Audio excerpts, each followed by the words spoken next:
On the night of January the 2nd, we went out with a group of friends to dinner, and I just noticed I wasn't feeling well that night and woke up the next morning with extreme pains in my chest and my back, and it started radiating down my arms.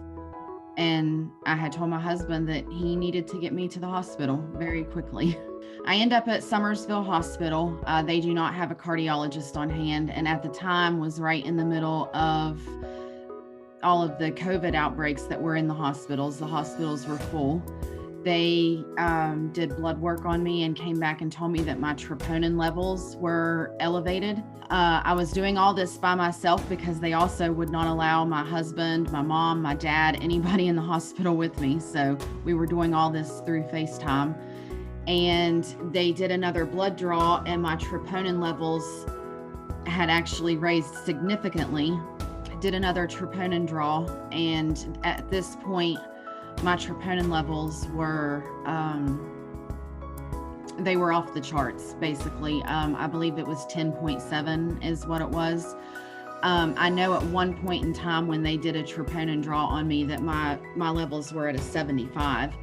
They went ahead and rushed me to the cath lab and was able to do a stent through my arm, which I thought was fantastic that they were able to just make a little poke in my arm. Luckily, I did not have to have open heart surgery. My widowmaker was 100% blocked. My ejection fraction was only at 30%. So they ordered a life vest, and they came in and discussed with me that if my ejection fraction did not increase, that I would have to possibly have a pacemaker put in. So they ordered the life vest, and I had to wait on the people to come show me how it worked. I was completely terrified of the life vest. Now I'm glad that I had it, but it still scared me that I was going to be shocked at any second. They kept me in the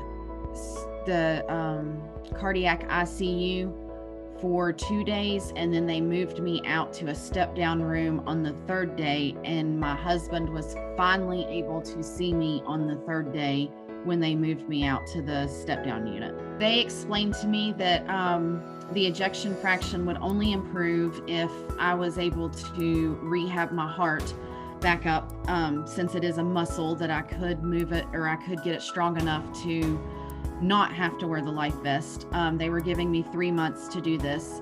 They did write me a prescription for cardiac rehab.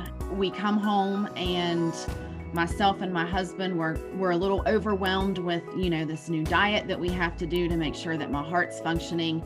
We were able to get a treadmill here in the house, and my husband would sit here with me, and I would get on the treadmill and go just as long as I could go. When we went back to the doctor at my one month checkup, he completed another echocardiogram, and my heart function was actually, my ejection fraction was actually up to 45 to 50%. So I was able to take the life vest off.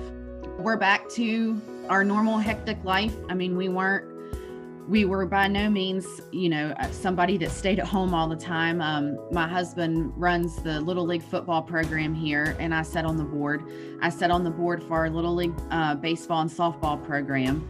I coach middle school softball. My husband coaches middle school baseball. So, we have very active lifestyles. It wasn't that I was ever inactive. We have a lot more planning to do this time around. We have to try to make sure that we have dinners planned out and snacks planned out and food planned out, because we don't want to hit the fast food places.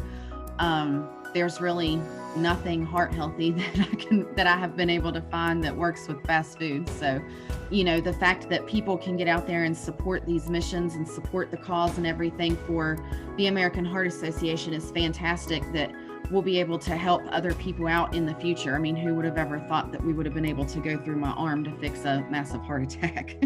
I used to be a person that would say, that it was too expensive to eat healthy.